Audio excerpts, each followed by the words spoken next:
Good morning, everyone. I'd like to call the McLeod County Board of Commissioners January 3rd meeting to order. We'll start with the Pledge of Allegiance. I pledge allegiance to the flag of the United States of America and to the republic for which it stands, one nation under God, indivisible, with liberty and justice for all.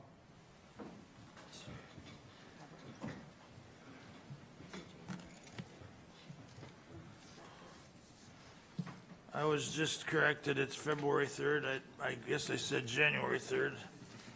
Comes with seniority or age, I guess. Anyway, consideration of agenda items. Any additions or corrections? I have two changes, Mr. Chair. Go ahead. On the agenda, add item 9D.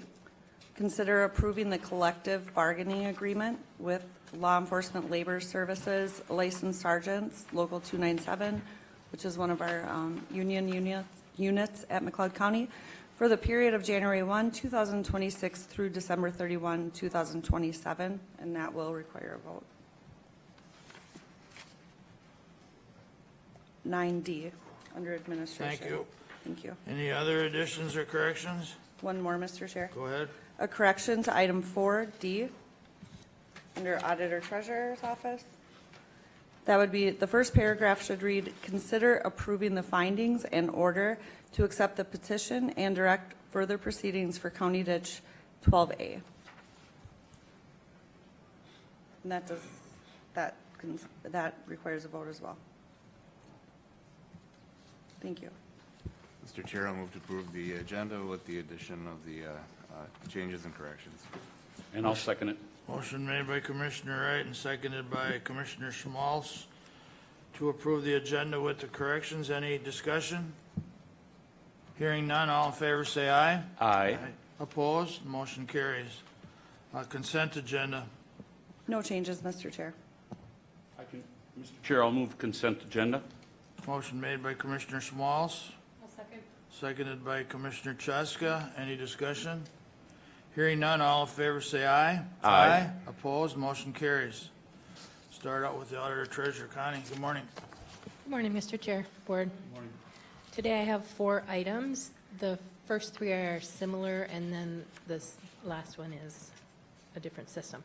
Excuse me, Connie, just before we get started, just a reminder that pretty much through your agenda here, we will be acting as the drainage authority. The county board and the drainage authority are the same, but we'll be acting as the drainage authority. Yes, thank you. So item A is to consider approving the findings in order to file the engineer's report and set the hearing date of County Ditch 8. A summary of the findings and orders was included in the board packet related to the orders of the filing of the engineer's repair reports and setting a hearing date for County Ditches 8, 10, and 36 based on comprehensive inspections of CD 8, 10, and 36 and also concerns by landowners over the functionality of the systems. The board directed its engineer to prepare a report for each system pursuant to Minnesota statutes section 103E.715 for the repairs of CD 8, 10, and 36. The repair reports of those systems have been filed with me, and I would suggest February 24th, 2026 at 9 a.m. or thereafter for the hearing date and time on the engineer's repair reports. After approval, notices will be mailed to all owners of property or political subdivisions likely to be affected by the proposed repairs. Which is of the board, the most important part. Well, it's all important, but the date of the hearing. Make a motion to approve. Motion made by Commissioner Wright to approve. Is there a second? And I'll second it. Any discussion? Hearing none, all in favor of the findings in order in the engineer's report of JD 8, say Excuse aye. me, CD 8. CD 8, I'm sorry. All in favor say aye. Aye. Aye. Opposed, motion carries.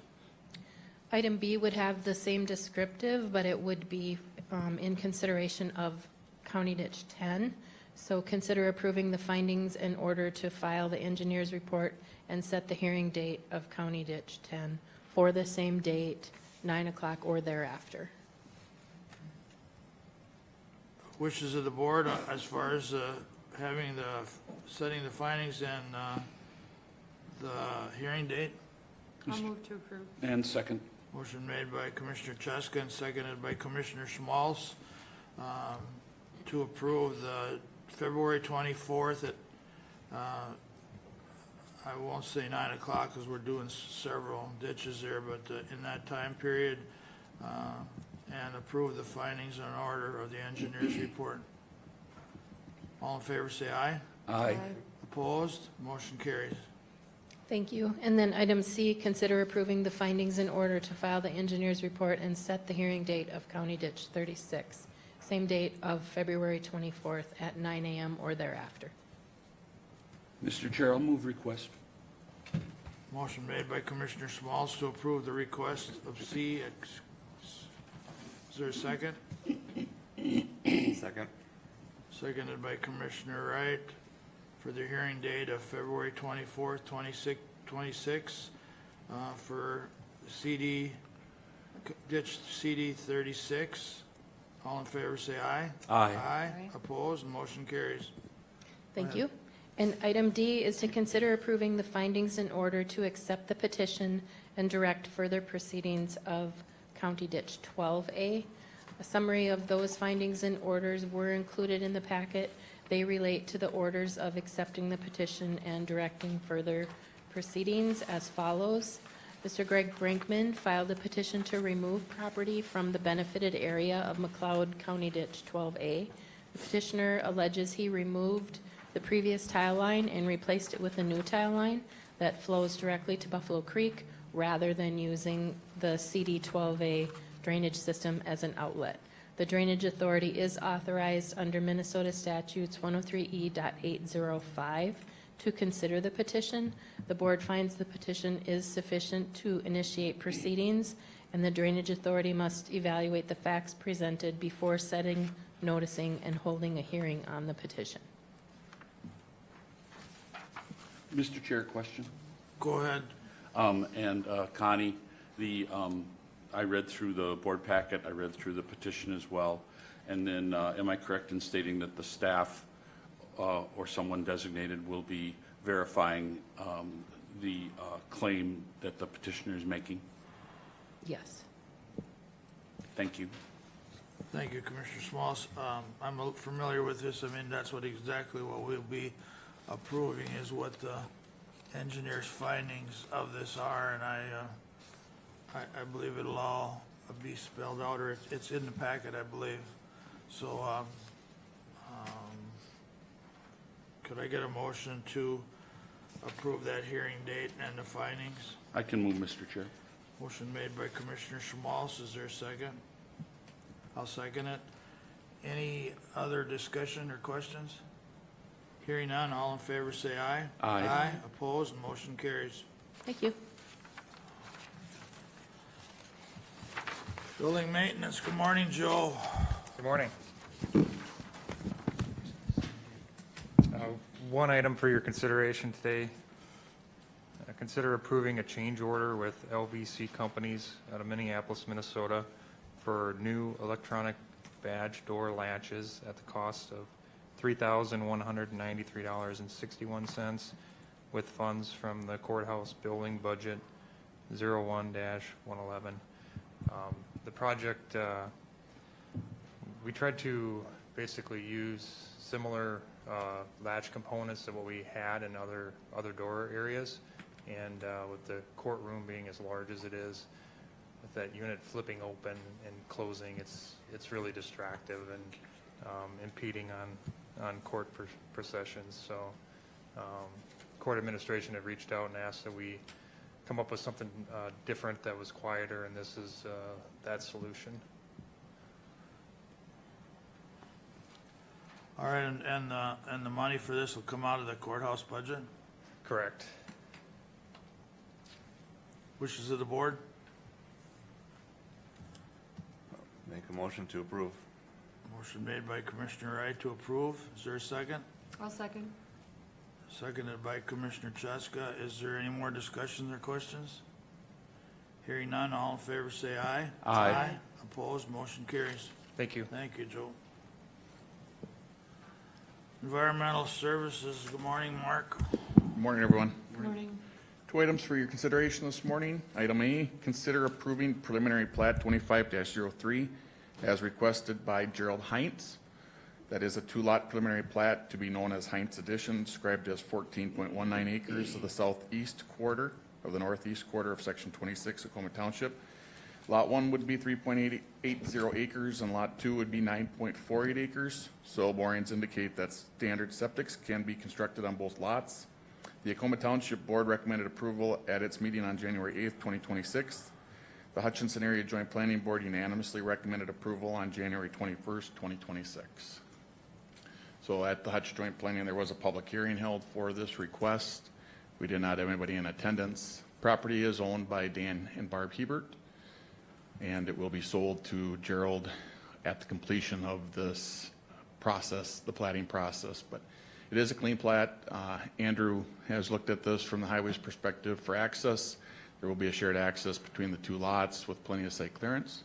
So it does not seem to be, there does not seem to be any issues with this. And Mark, that's what's holding up, I mean, he's waiting for approval of this to finish the sales? Yeah, it's our plating process, 3-stage sketch plan, preliminary plat, final plat, and just the way our meetings fall, it takes about 6 to 9 months, a little bit longer to get through. So he is at the second process of the plating stage. So he does have 2 meetings. If approved today, he'll have 2 more meetings to go through. That would be the Hutch Joint Planning for final plat, which is review of the title opinion or commitment, and then a clean copy of the final plat would need to be approved, reviewed and approved. So he's getting closer. Thank you. Wishes of the board? Mr. Chair, Go as ahead. stated, there was not any concerns at the Hutchinson Area Joint Planning Board that were brought up, and it seems to fit all the requirements. I'll make a motion to approve. Motion made by Commissioner Wright to approve. Is there a second? I can second it. Seconded by Commissioner Schmalz. Any other discussion? Hearing none, all in favor say aye. Aye. Opposed, motion carries. Item B is to consider approving final plat 25-02 as requested by Paul Ratzine, 12149 Lily Street Northwest, Coon Rapids, Minnesota, for a 1-lot final plat for the purpose of an additional building site to be known as Echo Acres. This lot would be located in the southwest quarter of Section 16 Hutchinson Township. The lot size is 4.76 acres. The adjacent land use is agricultural as well as rural residential. The need for this request is due to the fact that there are 3 other non-farm dwellings in this quarter section. There was a variance granted, 25-05, on August 25th to reduce the setback to a registered feedlot. Mid-Minnesota Septic performed soil borings that indicate a site and alternate site are present for a standard septic system. The title opinion has been sent to the county recorder and the county attorney's office for review. The Hutch Township Board recommended approval at its meeting on January 8th, 2026, and the McLeod County Planning Commission unanimously recommended approval at its meeting on January 28th, 2026. So this one is the final meeting for Paul, so I appreciate Paul's work on doing all this. Makes a lot of sense, obviously.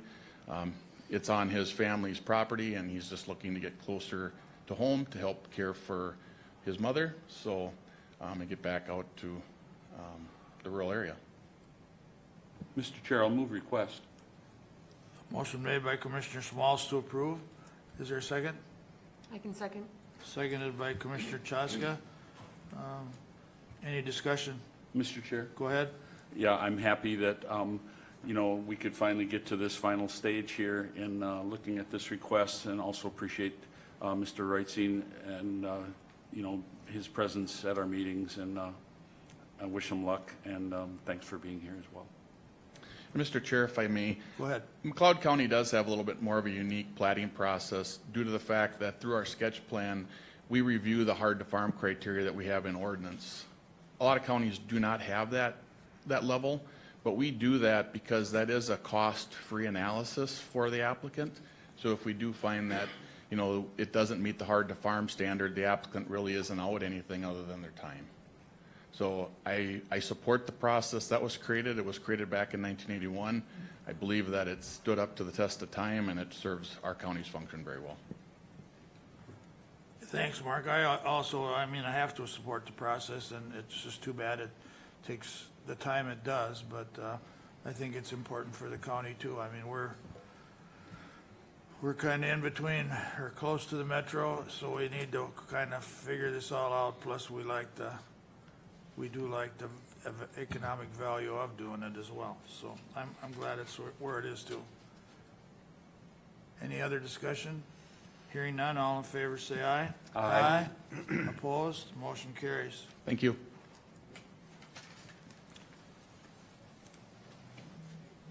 Thank you, Paul. Economic development, are we waiting on, we're still waiting?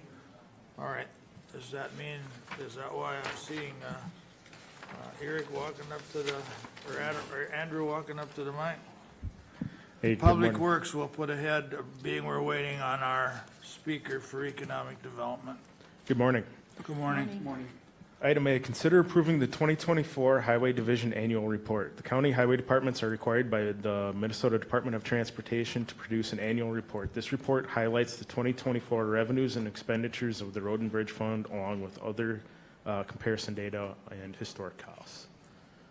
So the report was included in the board packet for the commissioners and the public to review.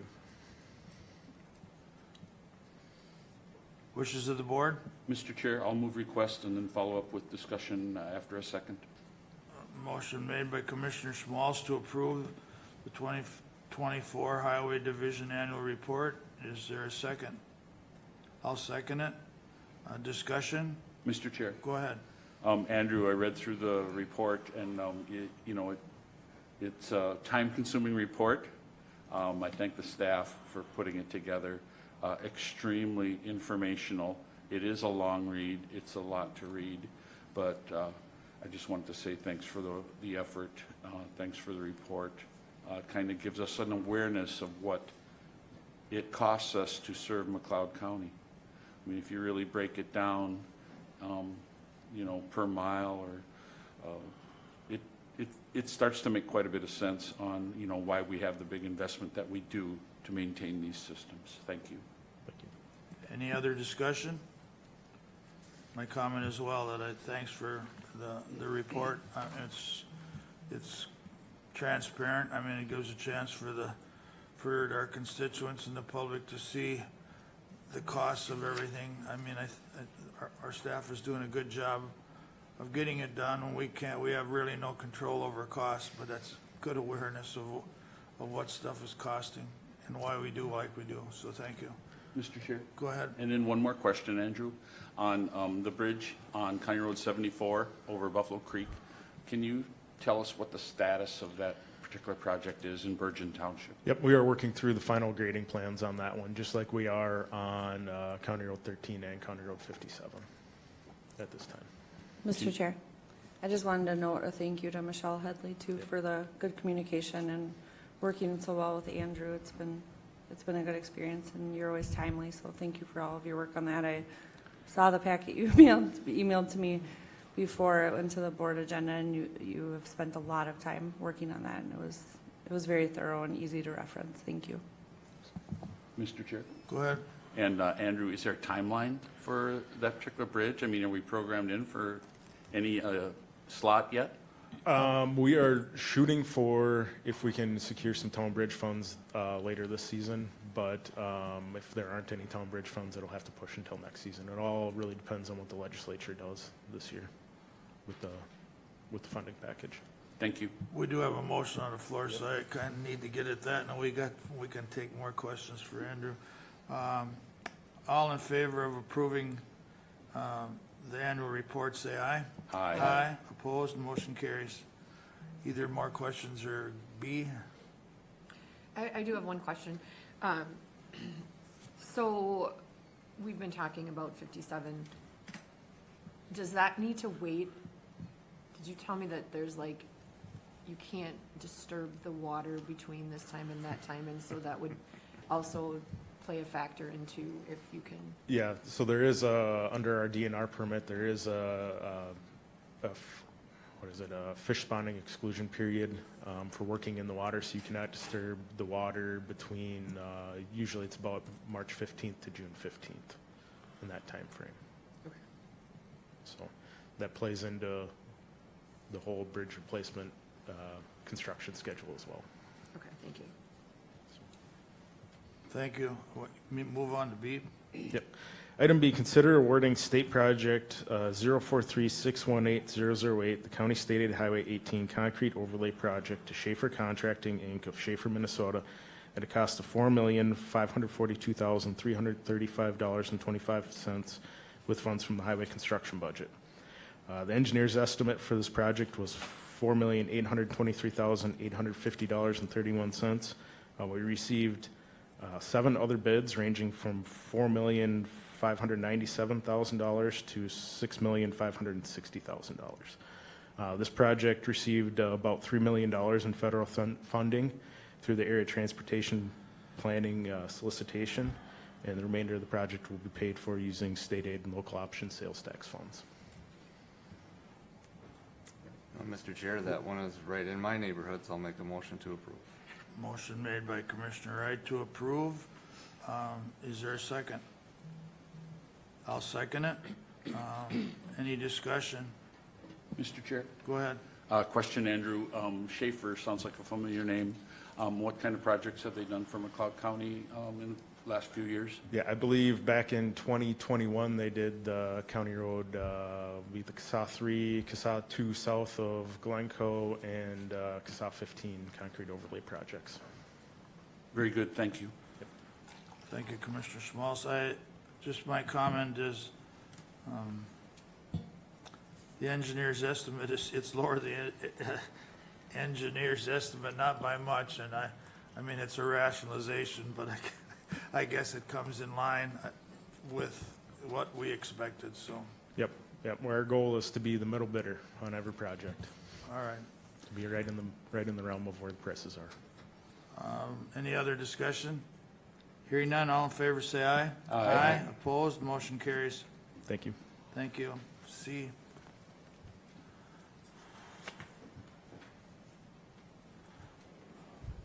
Morning, John. Morning. Morning. Item C, consider approving an estimate from Wenger Corporation of Owatonna, Minnesota for a 16-foot by 24-foot stage and a 16-foot by 32-foot stage at a total cost of $51,047.55 with funds from the Fairgrounds capital budget. These stages would replace wooden stages that have reached the end of their useful life, and this capital improvement was included in the 2026 budget. Just to note, this is something that the Fairgrounds Commission has talked about for at least a couple of years since I've been here. A second estimate was received from Stage Drop LLC, Fork River, New Jersey, at a total cost of $78,266.47. Wishes of the board? I will make a motion to approve. I'll give reasons when we're done. Motion's been made by Commissioner Wright. Is there a second? I'll second. Seconded by Commissioner Chatska. Discussion. Go ahead, Commissioner Wright. Yeah, just to add, I mean, it's as these very aged stages are reaching their end of life, there's a safety concern that goes with that as well as their ability to just be moved and function well, so. Mr. Chair, I have a question. Go ahead. Can you tell us where they're going to be located? Where these two stages will, They can be located anywhere. They're very Okay. portable, yeah. And they're, as Commissioner Wright mentioned, they're much easier to set up than the current ones. The one probably takes half a day with 4 or 5 individuals screwing pieces together and everything. These are, I mean, you can flip them up, put the legs in, put them back down, connect them, and I mean, be done in a couple hours with maybe just 2 people. So, yeah, they're portable. They can be used all over the grounds. and you'll get those carts, the deck and rail carts and that sort of thing to transport them around? Yep. Okay. Thank you, Commissioner Cheska. Is there any value to the old stage, John? Or what's going to happen The there? one, probably not. It's been assembled and disassembled so many times that one probably, the smaller one, we have a 12 by 24, that's a little smaller. That one could still be used in some circumstances. The issue that we often run into with a lot of the things that we have out there is storage. So if we can find a place to store, we might keep the smaller one, but the larger one likely won't be used anymore. Please justify the reuse of it. Don't find a good place for storage, and we'll fight it in 5 years. Yeah, right. Exactly. So, no, I mean, and that is, I'm that same way, but I mean, we might as well do something with it if there's no use for it. Any other discussion? Hearing none, all in favor, say aye. Aye. Opposed? Motion carries. Thank you. Thanks, John. Okay, we'll go back to economic development and Liz.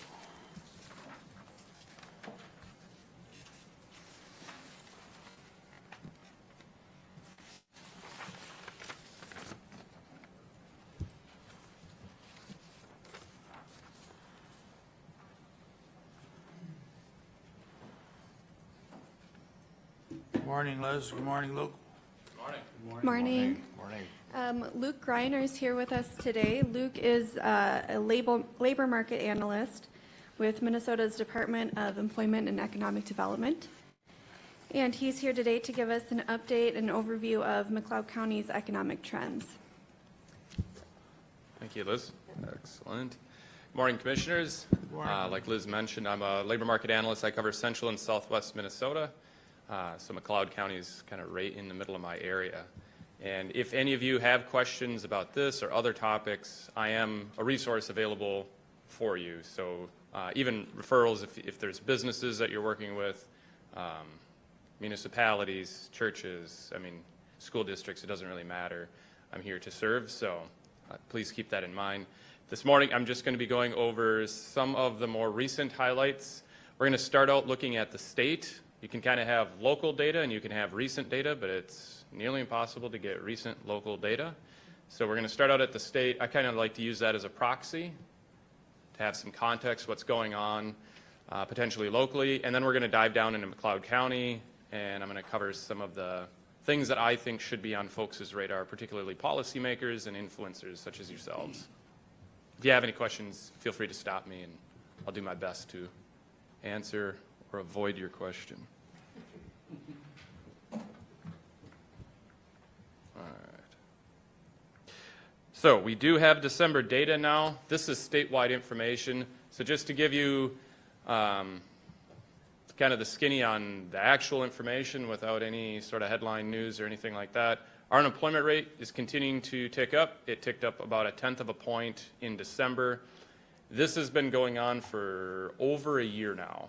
Our unemployment rate kind of bottomed out in 23, in the beginnings of 24, and it's been increasing since the middle of 2024. So we're at 4% roughly. Let me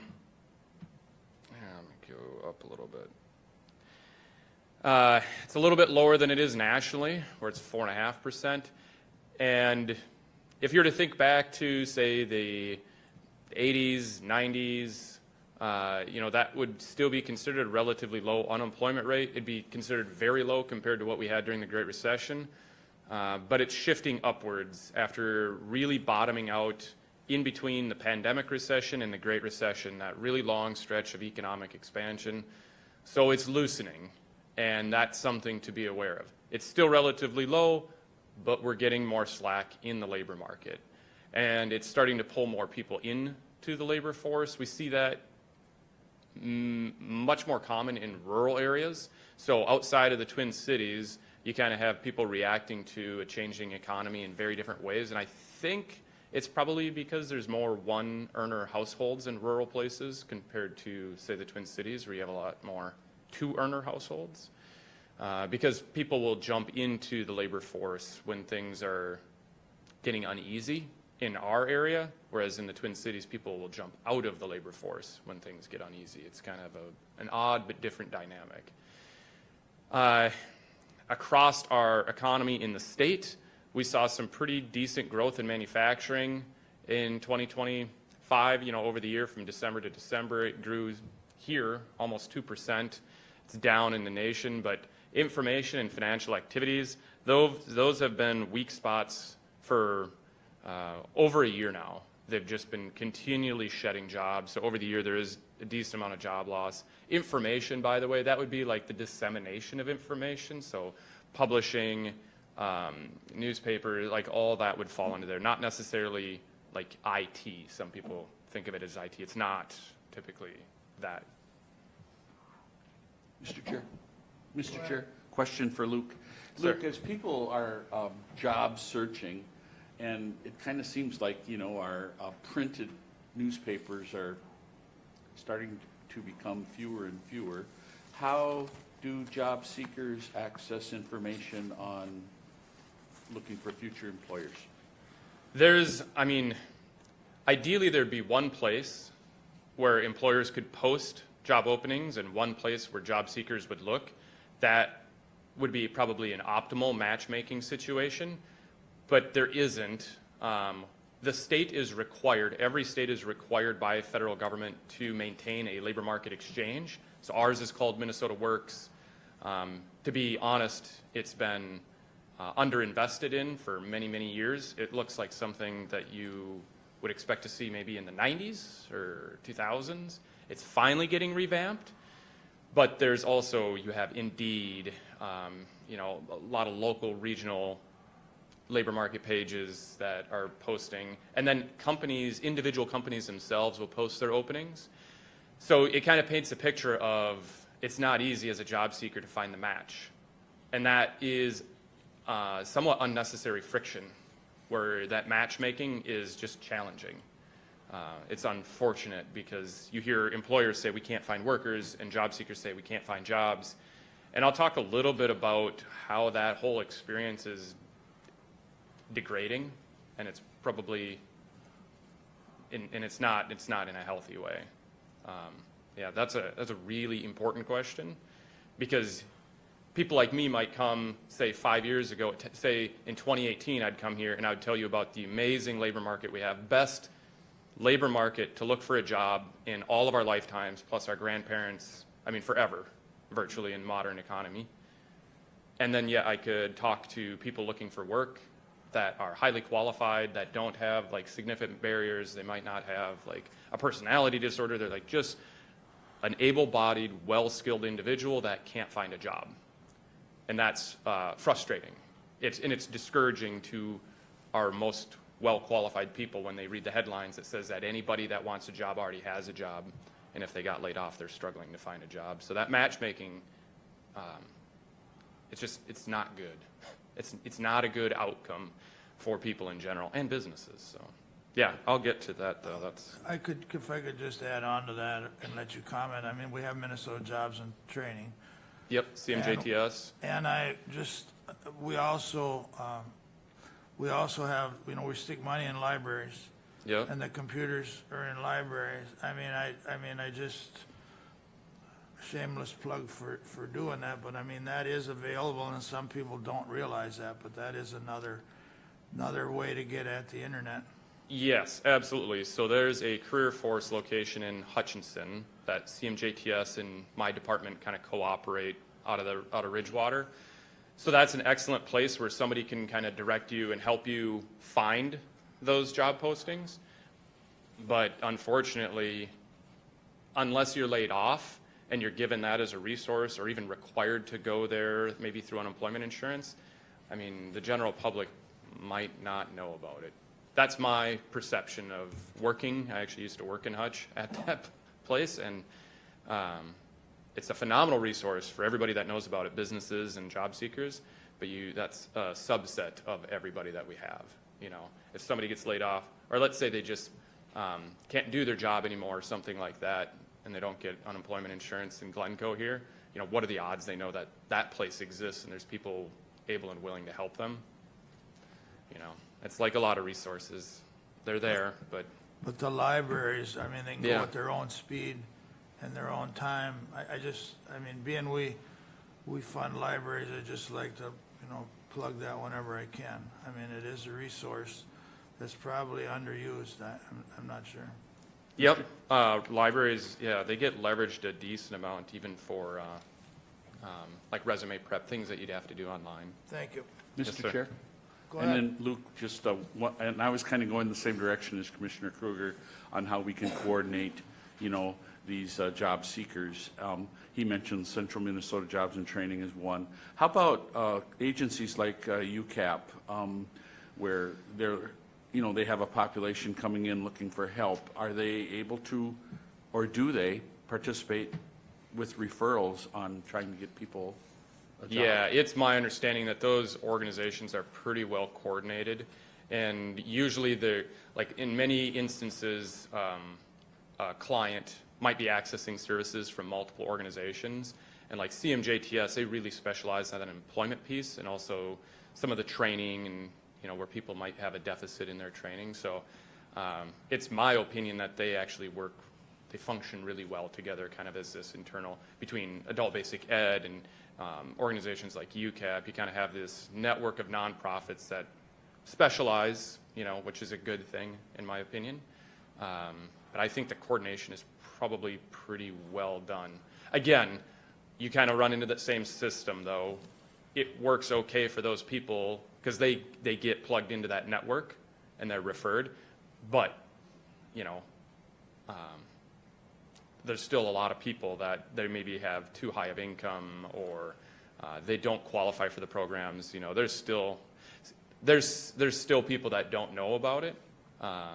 So I always appeal to the general public commissioners, use your spheres of influence to make sure that the employers in the area know about these resources, and your school district, just the more known it is, the better it'll be utilized, which is good for our communities in general. Very good, thank you. Yes, Thank sir. you, Luke. Is there I just thought of another question. Is there, like 4.1 or 4.5 rate, is there in between bottom number, is there a percentage, 1 or 2% that'll never be filled? Do you start with a base number? I know it's probably nothing to really talk about, but is there a base number there? So for years, the Fed, which sets our monetary policy, they have a dual mandate, the Federal Reserve. One is to maintain stable prices, which would be controlling inflation, and the other mandate would be full employment, defined as where everybody that wants a job has a job. Now, my whole life up until, say, 2016 or 2015 or so, it's like an arbitrary number, but generally it was widely accepted by economists across our country and policymakers that it was typically like 4 or 5%. They considered if you're somewhere around 5 or somewhere around a little north of 4, that would be full employment. You never want to get to 0% unemployment because there's two important types of unemployment. One is structural, and that is what we saw in the Great Recession. We had the manufacturers and construction industries laying off people. There's a structure in our economy that was broken, and it was causing massive amounts of unemployment. That's bad. But then you have frictional unemployment, and that's unemployment from people moving to Glencoe, to Winthrop, and they might be unemployed during the move, right? They might have taken some time off. They might have taken off time to rear their kids or go in and out of retirement. That's good unemployment. That's kind of self-choice. And you need to have that friction to allow some slack in the labor market for businesses to hire. Because if you got to 0%, there would be no person to hire anywhere. And that's not necessarily good. What we've seen, in some counties, we were below 2%, like in 2022 and 2023. It got ultra low. What we thought was low in 2018 and 2019 became almost laughably high following kind of the surge of hiring after the pandemic. And I would say that was just not sustainable. It was not an ideal situation. There was just not enough slack in the labor market. So where we're at now, I would say it's statistically, it's a pretty decent, that's a fine rate. But the way you feel about it is different because it's increasing and it's not decreasing. Even if it was just holding steady, there's just a lot of uncertainty, and I just think you can kind of tell people are a little less easy about 4% when it's rising versus 4% when it's continuing to decrease. Just kind of the trajectory that it's going. We also, so kind of another thing that I think is important, we're trying to piece together what pieces of data we have to figure out, how the strength of our economy is. One metric that I like to look at is what's happening with private sector wages. So if wage growth is growing faster than inflation, that would suggest that it's a pretty healthy economy. There's still not so much surplus labor, so employers are raising their wages. And over the midterm, wages are up. If you compare wages from 2019 to our most recent data, they've exceeded inflation by like 4 or 5 points. And in the last year, they've still exceeded it, even though they're kind of coming to parity. So that also suggests a relatively strong labor market. Most of our metropolitan statistical areas have been doing really well, except for St. Cloud. That has struggled now for quite some time. And this picture here paints maybe how our labor market's changed over time. So here, the blue bars, that would be the number of people that are unemployed in central Minnesota. So this is like 13 counties from Renville all the way up to Pine, but it does not include metro counties. Sherburne and Wright would be the most metropolitan, but McLeod's smack right in the middle of it. The red line, that's job openings that we track through a survey. And then the black dot is the ratio of unemployed workers to job openings. And I'll show you, it's 2024. We don't have our 25 data published yet. But as of 2024, there was a little less than one person that was unemployed for every job opening that we had. So if that is accurate, you wouldn't actually be able to fill every single job opening we have, even at 0% unemployment. It got really low in 22. You can see we're about a half a person. But on the other end, if you think of back to the Great Recession, in this area, I think we're around 8, like 8 unemployed people for every job opening. And it's a dramatic shift, and it also is a challenge for businesses to adapt to, because their entire hiring process and model either works or it doesn't based on how much surplus labor you have. So it's just part of business, but it's kind of an elastic seesaw going back and forth between tight and loose. This is what our labor force looks like in McLeod County. Ups and downs. You can see we lost a lot of labor there in 2021, in 2022, and we're kind of climbing back out of that. We're basically a little bit on the net positive of where we were leading into the pandemic recession. That happened everywhere. Massive exodus of the labor force, primarily from people 55 plus, likely retiring, and some female workers with children under 5 also. Because at that same time, like we had childcare disruption, there's just a lot going on where it made it hard for a lot of those caretakers to maintain employment. This is what our labor force growth has done over time and what is expected to do in the future. So in the 90s, we had phenomenal labor force growth, 13% over that decade, and that is what we see everywhere. A lot of places much faster, but that's just really fast growth. Added a lot of workers. In the 2000s, no growth at all. So you basically had the same amount of workers in 2010 as you had a decade prior. Then we had the 2010s. That was a little bit negative here. In a lot of places, that was actually positive. You had some decent growth so far this decade. And the models use your population, historical trends, your population projections, and we kind of extrapolate the prime working ages and people out of that. So we project about 2.5% growth in the workers in McLeod County over the next decade.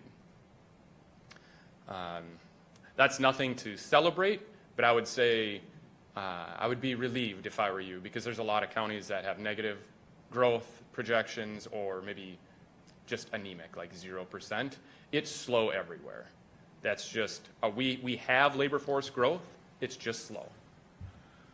So the thing that's probably important to think about it, and I think it's very important for folks like you, is I wouldn't plan, no matter what people are telling you, I wouldn't necessarily plan on all of a sudden having a whole bunch of workers to do whatever projects people are talking about.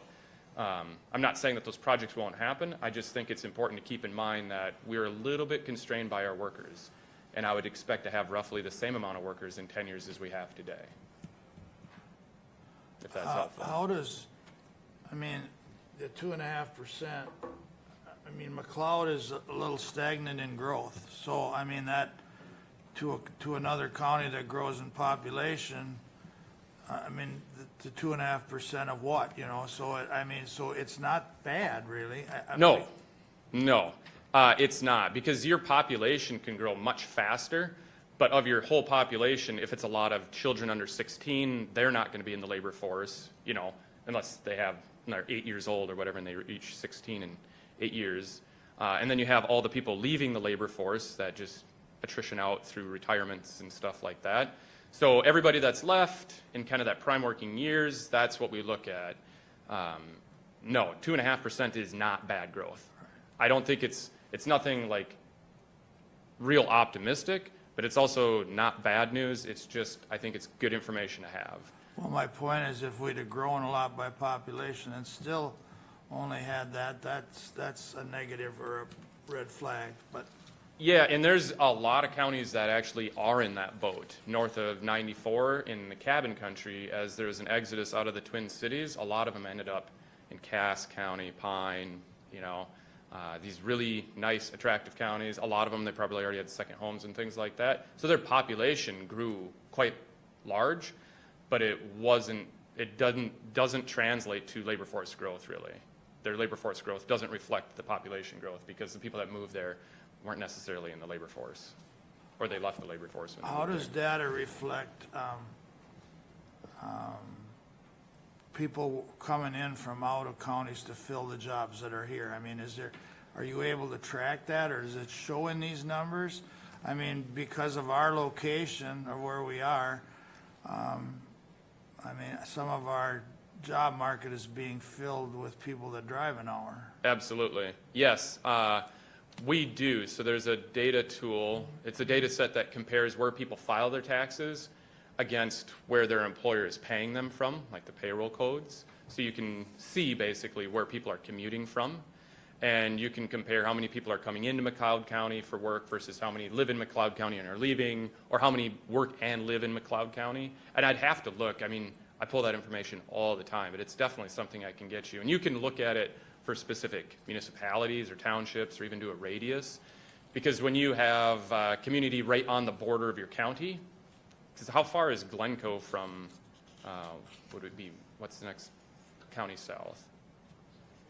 Sibley. How far away are we from? Well, Sibley is not so, it wasn't one of us. We're only a few miles from Sibley County line, but Yeah. from a workplace, it would be probably 20 miles, but more towards the metro is what I was thinking. Sure. Your Carvers and Wright counties. Yeah, so any of those communities on either side of the border impact that a lot. So if there's a community just outside of McLeod County and you have a lot of workers coming in or going out, you know, it kind of depends on where your businesses are and where your communities are, but there's always a lot of inflow. And to your point, I think a lot of people probably underestimate or discount the amount of people moving around. And even though usually people are concerned about the amount of people leaving, what gets missed is the huge amounts of people coming into your county to fill your jobs. Like, that is very, very important, particularly in your more rural areas. So if you have a city, you know, kind of like Glencoe, if there's no other major hubs to work at, you're pulling a lot of outside of the county residents in here to fill jobs and go back home at the end of the day. That's It's not really scientific, but if I drive around, whether it's Hutchinson, even Glencoe, or Winstead, there's a lot more cars. I don't know where the people, Yeah. people are coming from. I'd like to hope they were here, but I know they're not all here, so. Yeah, and I can pull that and you can see where they live, what towns. What about home workers? I mean, I know there's a lot of, especially spouses that are, how do you track that data, or is that not trackable, really?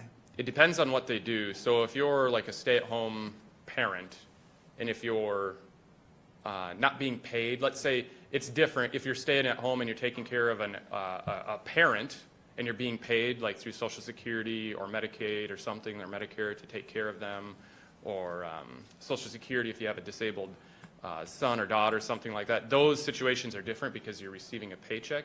If you're just a stay-at-home spouse, I shouldn't say just, because it's a lot of work to maintain a household, but if you're not employed, yeah, you don't really show up.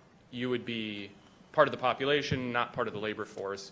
To be a part of the labor force, according to the data, you have to either be working or you have to be actively looking for work if you're unemployed. So if I quit my job and my wife continued to work and I was not looking for work, I would not be unemployed. I would just be a part of the civilian population. Maybe I shouldn't have phrased it that way with a spouse, but I mean, I know of a number. I don't know how the number would reflect a percentage, but that work from home with what I would call super good jobs. I mean, that's the way they were hired. 3M has a bunch. Yep. I mean, they have never went to work. They were hired for the purpose of working from home.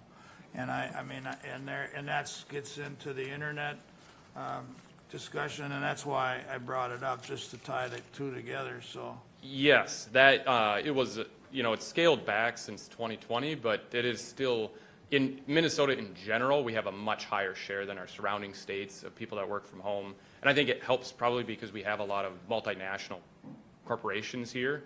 So you're kind of plugged into a network of the global economy, maybe a little bit easier than, say, South Dakota or North Dakota.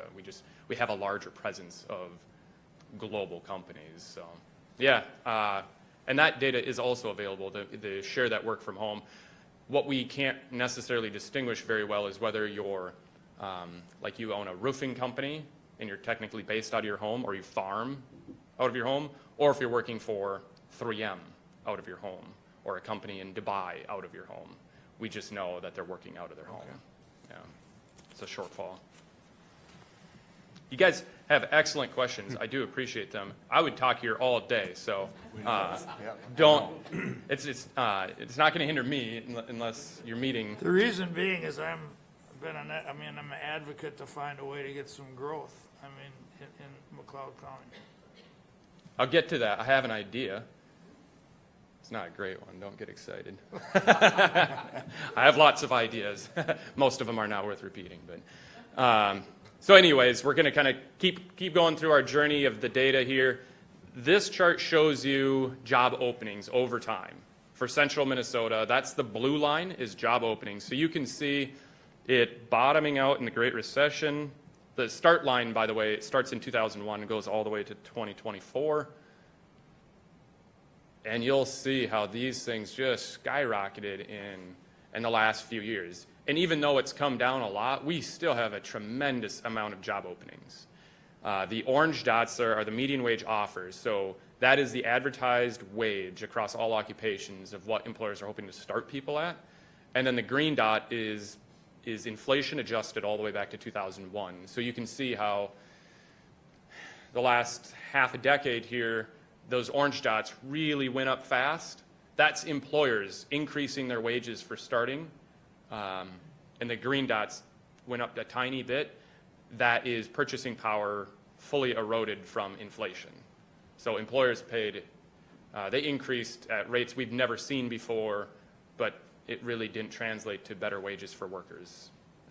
And a lot of the wage growth during that period was for onboarding new workers and kind of trying to stockpile new recruits. And the wage growth didn't necessarily translate to the current workers. And that's kind of shifted also. We produce the cost of living estimates for the state, and we produce this by every region and county. So the typical family in Minnesota is 2 adults and 1 child. That's kind of the composition. The work hours comes out to roughly 1 person working full-time and 1 person working part-time. So for that family dynamic in McLeod County, they'd have to earn about $61,000 a year combined in order to meet their needs. And this isn't what people actually spend. This is what they would need to spend in order to live what we consider a safe and healthy lifestyle. So if you need 3 apples for lunch, that is the price included of the 3 apples that you need, not the 1 apple you maybe bought because you didn't have enough money. So each adult would have to earn about $19.50 an hour The childcare, and then there's 7 monthly cost categories there. Childcare costs, I always like to point out, because I'm a childcare paying customer, that is part-time rate, what's reflected there, so part-time per month, and it's weighted towards the type of care you have. So if you primarily have in-home care, it's going to be much cheaper than what you would pay at a center. But if your county has much more center-based care, then it's going to be weighted towards their cost structures, because in-home is cheaper than center-based care typically. So that'd be a part-time rate weighted to the type of care you have. And then you have your monthly food, health care, housing. And the housing cost, I should also say, is not a mortgage. That is at the 40th percentile of rental rates in McLeod County. And that also doesn't mean there's anything to rent at the 40th percentile or anything available. It just is what those people that are paying at the 40th percentile are paying. That would be for a 2-bedroom apartment. So that's that. Taxes obviously has to run through there. And other includes things like clothes, school supplies, does not include any entertainment, retirement, emergency savings. Those are all considered luxuries. And then you can also see what it costs for a single person, about $31,000 a year to meet their, to buy a 1-bedroom apartment, or to rent a 1-bedroom apartment at the 40th percentile. And this is not necessarily to be used as, say, a policy tool for minimum wage recommendations or anything like this. This is really just to help understand what type of wages it takes to live, and then to think through what type of wages people earn in different types of occupations and stuff like that. So that leads me to this next slide. That's a little bit small to see. These slides will be available too. This chart shows you the type of occupations we have in central Minnesota and the median wage paid at each of these different occupations. So the most common type of occupation is at the top there, that's sales and related occupations, and the median wage in that is about $16 an hour. And then food prep and serving related, that'd be like your fast food workers and things like that. Median wage about $15 an hour. So if you remember back up here, for a single person, they'd have to make a little less than $15 an hour. To be and then it's also kind of reflecting what you would need to earn to be off of the major social welfare programs to be just independent and sustainable. I'm not going to go through all these, but I think it can be kind of a helpful reference as you're thinking about your own economy or any economic development projects that might come up. What type of jobs do we want to promote, things like that. And then this takes us to employment trends. So these lines represent the number of jobs. So we track jobs through unemployment insurance payroll taxes.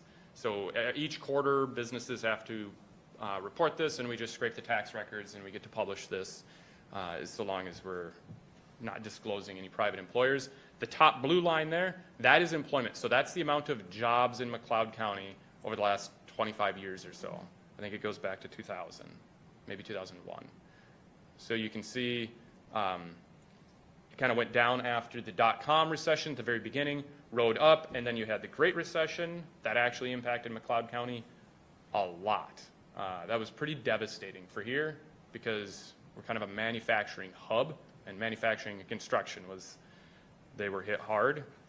The recovery, you can see it was slow, not very linear, but it was slowly recovering, and then you had kind of a slowdown leading up to the pandemic recession, and then the pandemic recession itself.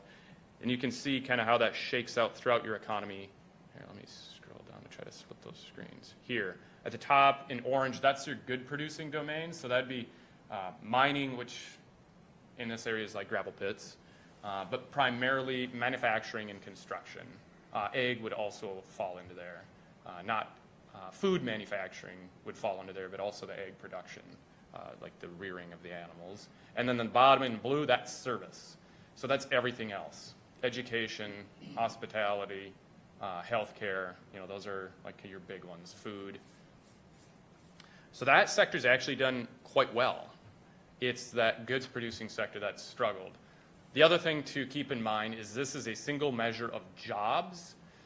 What has happened over this period, too, is there's been a lot of disruption in manufacturing, which has led to leaner manufacturing processes, not necessarily lower output. And that's something when you talk with a group of manufacturers and I show them how manufacturing employment has declined for decades now, they're like, well, we're making more now than we ever have, and that's kind of the point too. Manufacturing is an oddball because as you automate, as you find more improved processes, you can do more with less people. So it's not necessarily an indicator of health of that sector. It can be, but it shouldn't be taken at face value. This is manufacturing specifically, just because it is such a dominant player in the area. And I'm not going to go through these, but on the labels there you can see the different types of manufacturing and how they're different. So some manufacturing has really grown well and some has not. So when you say manufacturing has shrunk a lot, it also is nuanced. Not all manufacturing here has declined. There's components of manufacturing that has been adding jobs like crazy. So this leads us to students. So when I talked about like a potential solution, I'm not talking about a silver bullet. I'm talking about potentially making a difference in the margins, which I think is an honest assessment of what is even capable or possible. Minnesota is not necessarily a net winner when it comes to people. We export a lot, particularly college-age students leave for college, and on the net basis, we just lose them. That's like the primary core group that contributes to a lot of our losses in population. And most of our workers every year, if you want to like pinpoint where do our workers, new workers come from, they're not coming from other counties, they're not coming from other states, they're not coming from other countries, they're coming from our high schools. So they probably have for most decades, but it's more important now because we do have that slowing labor force growth.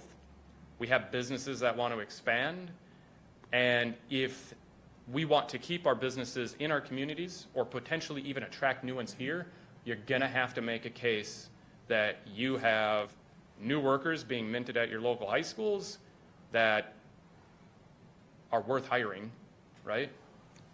That I've seen that come up with conversations with site selectors and corporations from across the world that are looking to locate to Minnesota, and I get pulled in on those projects. It is more and more clear that they are very interested in how close the partnerships are between our schools and our business community. So, students matter a lot. And this is an article, there's some research that I'm just going to cruise through, but there's a link to this article where you can kind of see what students think. So I have been conducting this student survey in southwest and central Minnesota for over a decade now, and I've actually now kind of formalized it so that way you can pinpoint like Glencoe or Hutchinson or your school districts and actually see what those students think about their own community, what they want to do for jobs and stuff like that. I did try to look. There are currently apparently no results for the students of McLeod County. So if you do know somebody at a school district, send them. There's just a QR code. It takes about 6 minutes. But statewide, we've got like 5,000 students this year that have done the survey since the start of the school year.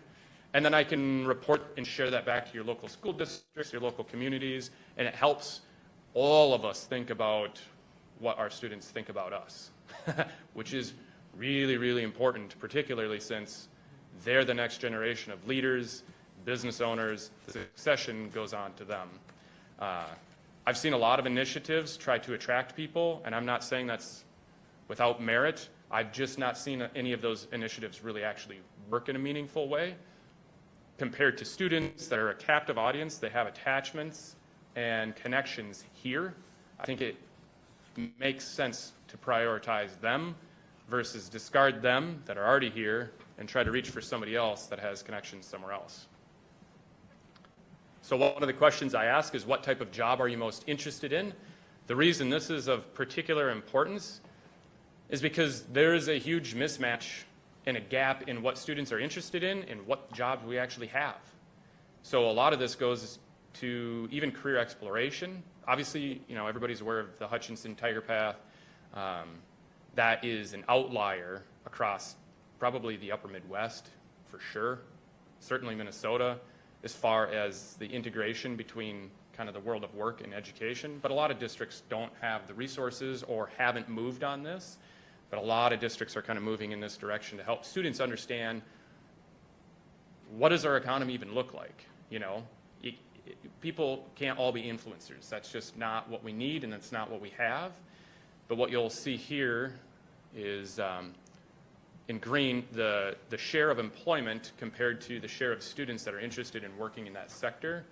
So look, manufacturing, and we combined it with STEM because there's a ton of money thrown at STEM to promote STEM, particularly to females. But it's still lagging by a lot. And if you break out manufacturing, it's like 1% of students. I think the most I've ever seen is 3% of students at any district is interested in manufacturing. Despite, in most of those communities, manufacturing is their largest employing sector and has higher than typical wages, but kids just aren't interested in it. That's why it's so important that economic development is intertwined with community development and education, because one part of this is helping students understand what we have available, right? And that they're good jobs and things like that. The other part is to help change the narrative that it's worth sticking around. Like, you can. You're not a loser if you stay in Glencoe. You can be highly successful, and it's not a bad thing to stay in your own hometown. Convincing kids that they should leave and then complaining that our kids have left, I don't think is a real sustainable strategy, but we've been doing it for generations. And I'm not saying we should prevent kids from leaving, but I'll kind of get to why maybe we should rethink that. Look, before you go forward, I have a question on, Yes. on the top of that slide, your largest section there, the health sciences and human services, is that broke down in any further detail at all? We combined them.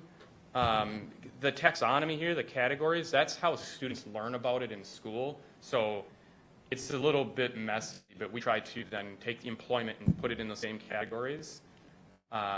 We don't. I'll say this, I used to ask just healthcare, and it was typically like 20% of students would be interested in healthcare, and unbelievably close alignment to the share of jobs that we actually have.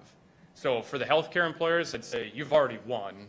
Like, kids are interested in your sector more than any other sector, and they have for 12, 13 years that I've been doing this. But they probably don't know all the different types of occupations within healthcare. They probably know of the direct care. They don't know of all the back office support and admin and stuff like that. So, yeah. Okay, thank you. Mm-hmm.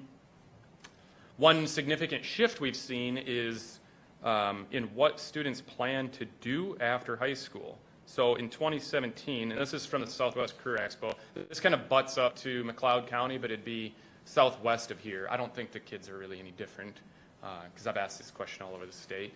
So in 2017, 61% of students plan to go to a university. By 2024, that had dropped to 49%.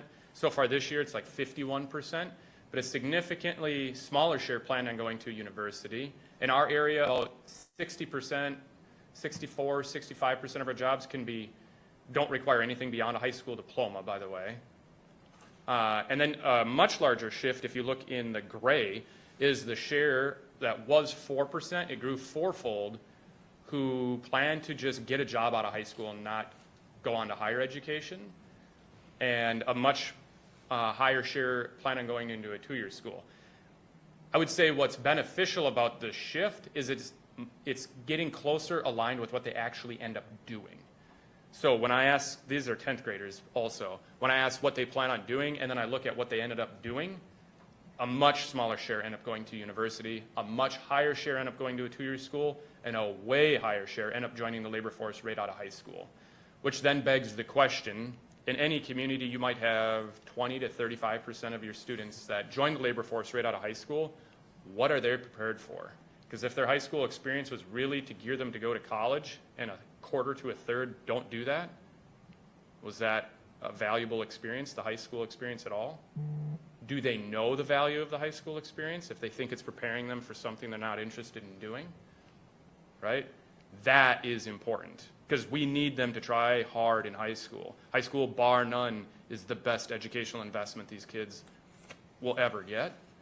But I don't know if we have time, but I didn't take a lot of my classes serious in high school because I didn't see the value of it. I was just a simple farm boy, so learning how to type I thought was a waste of time. I played Oregon Trail instead, It's just a little video game. I tried to make it to the Rocky Mountains and kill grizzly bears. I'm still not a strong typer, but I was confident that I was going to farm. My family was doing relatively well farming, and we didn't need a computer. So I didn't see any value in it. I'm not a farmer. I write publications, official memos. I could tremendously benefit if I would have taken those classes seriously and actually connected the dots.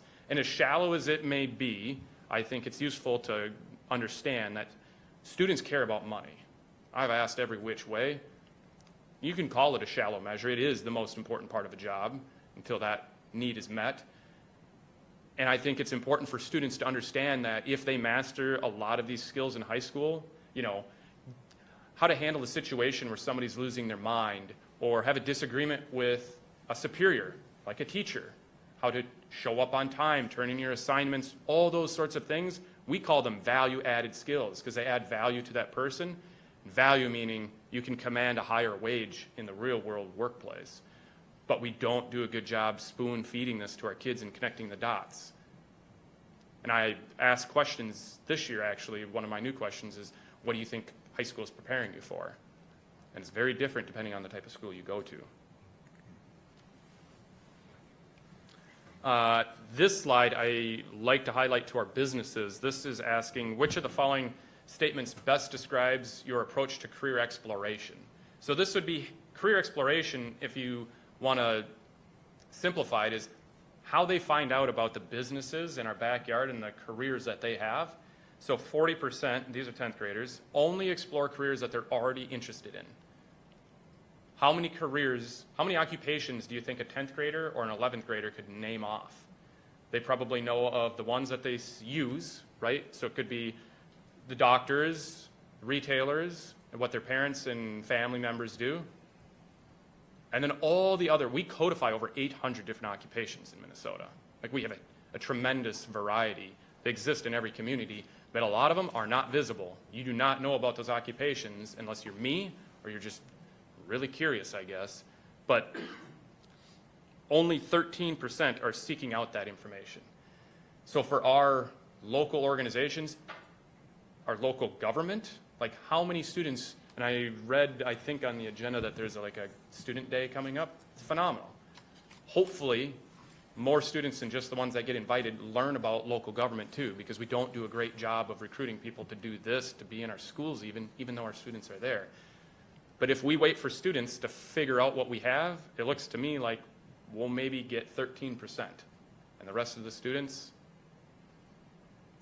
they've saw something somewhere and that's what they're looking up. And this slide, I think, is maybe most important. Where do you want to live?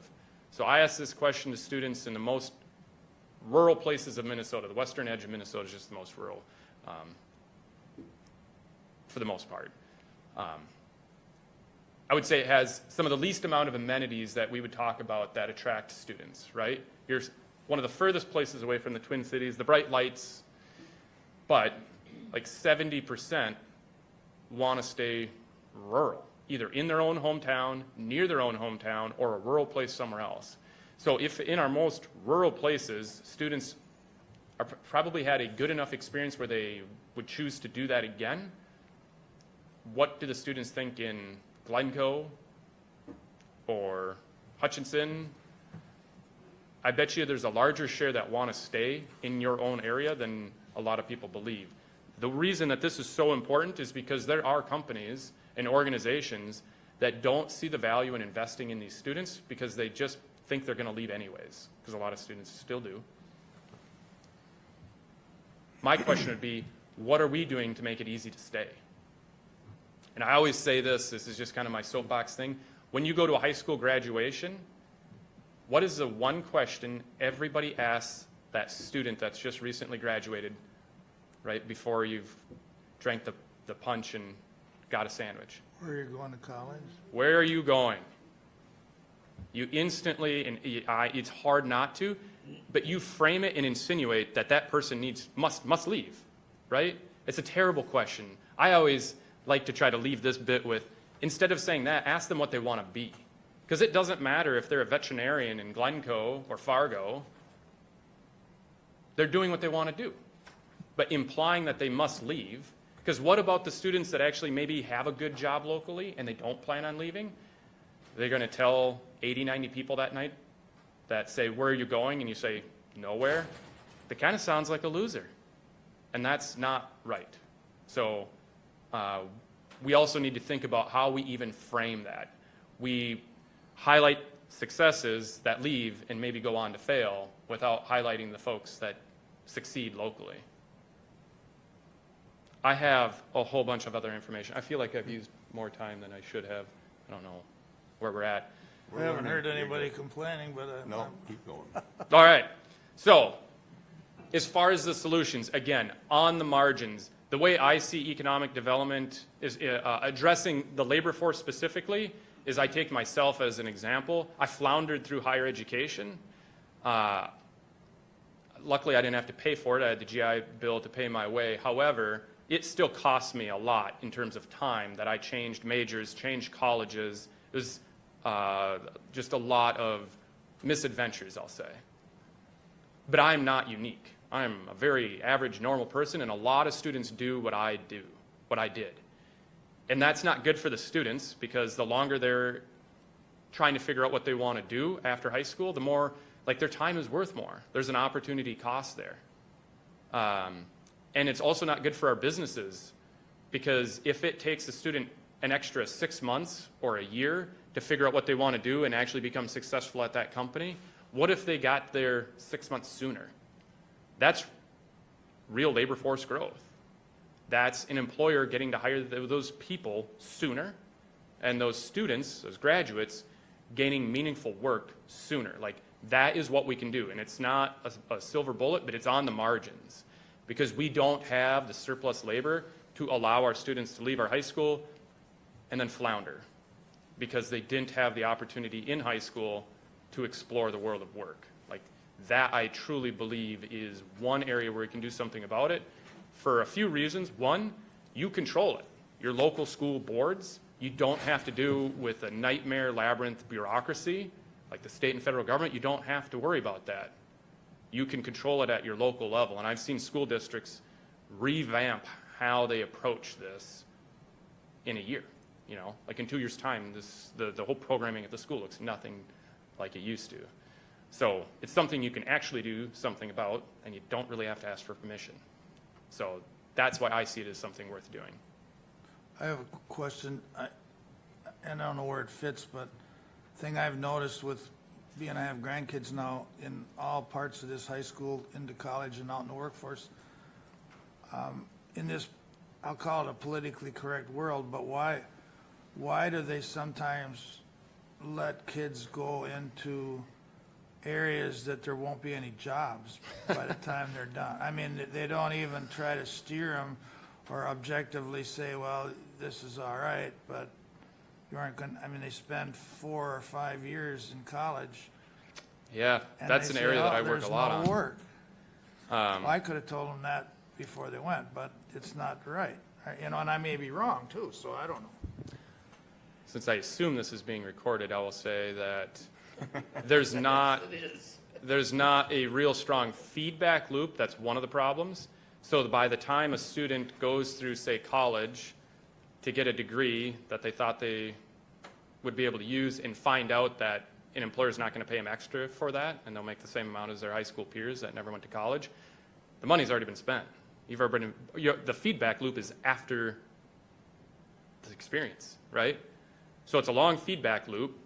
And then secondly, there's not much of an incentive from the education side, plus barriers to prevent that from happening, you know? So Well, some of them you can, I mean, there's a crossover you can use yes. in other fields, so it's not a total waste, but in some, they're pretty well, I'm dealing with a granddaughter right now, it's taped, I know, but, I mean, it's focused on something that, you know, to gain what she wants, Yeah.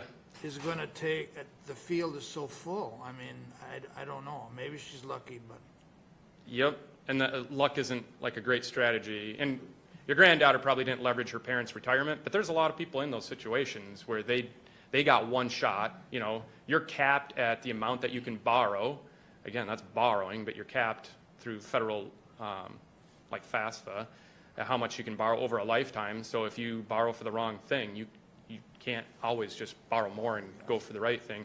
We publish a number of tools that I would say we've tried, I shouldn't say unsuccessfully. We have amazing visual dashboards to answer what is the return on this educational investment, to the point where you can pick the individual college and the major, and you can see how much graduates from that, with that major, earn over like a decade. Like every year you can see their wages. And let me It's- clarify, this is something she really wants to do, now that Yeah. I painted myself in the corner. I mean, Well, she and that's- really- and that's she- the- She really wants, to, I mean, it's, and I'm using her for an example, but it's one I know. Yep, so my approach when I'm talking with a group of students, for instance, I think the best way to make a good amount of money is to figure out what you're good at, what you're passionate about, and then try to figure out how you can leverage that in the economy. Like, how can I align my passion and what I'm naturally gifted at with what employers would actually pay me to do? I think it's really important also for people to understand the return on the investment of education. So whatever it is that your granddaughter's super interested in, I wouldn't tell somebody, do not go into this program because you're going to make poverty-style wages for a decade. But I do think it's important that they understand the type of wages and how much it costs to live, and let them make that decision. Because for some people, you know, being the classical starving artists, that's okay for them. But it should also inform their borrowing attitudes getting into it. So maybe they work full-time through college instead of borrowing, like their friend that's going to school for civil engineering. You know, like, you can set yourself up to be a little bit more responsible in order to be sustainable with a lower wage. Or maybe you just decide, after understanding that maybe I have a few different things I'm passionate about and one just happens to pay really good, maybe this one's just better relegated to a hobby. Or something you do after you've kind of made yourself, you know. Yeah, that's... Well, it's not just wages. I mean, you made a comment before that was a lot like me. I was going to be a farmer, like you said you were going to be. Who was going to talk you out of it at that time? I mean, My dad talked me out of it, but... my point is, you know, who if you got your mindset, there, you know, you don't like to take away people's dreams either. No, but those dreams should have a Reality. healthy dose of reality. Yes, exactly. Thank you. Yes, sir. So the last two things I wanted to share are two new surveys that we're doing. Twice a year, we're surveying job counselors. So they'd be like the folks that work for Central Minnesota Jobs and Training, that'll work with people that are unemployed, also nonprofit partners, my own department.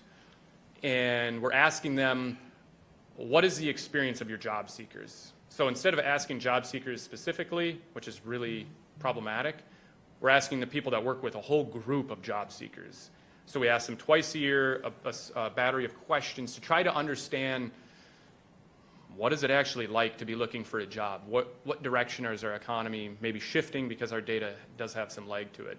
So that's one of these surveys. The other survey, and I should have asked Liz if you did you get this survey? Okay. Yeah, so there's another survey. We just did it in December. We need to build like a better list. It's going to be economic developers, or it is business development professionals. It could be chamber folks, people that work with businesses, and asking them kind of a companion type survey. What is it like for job seekers to get a job? And what is it like for employers to hire somebody, to help kind of fill some of our gap in information? So it's qualitative, it's non-scientific, but so far has been incredibly rich as far as information. I like to throw this out to anybody. If you have an idea for a survey question we should ask, just email me. Otherwise, we're kind of coming up with it on our own. But sometimes folks will give excellent recommendations.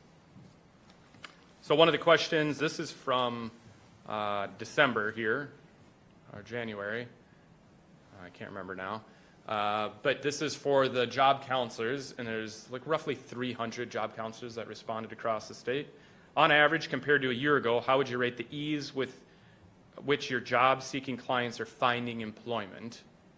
If we scroll down, that's a little. In our area, About 40% said it's somewhat harder, 13% said much harder, a third said it's about the same, and you'll see some that said it's easier. The big difference in whether or not it's harder or easier is really depending on the type of occupations. This is really tiny. I'm not going to go over this a whole lot. Just explaining that what we're starting to see is a really like a bifurcation in occupations. So like in the Great Recession, it seemed like if you worked in manufacturing, it didn't really matter what you did or what department in the Great Recession, it was going to be hard to get a job because manufacturers were just shedding jobs. Now, it doesn't seem like it's as closely tied to industry.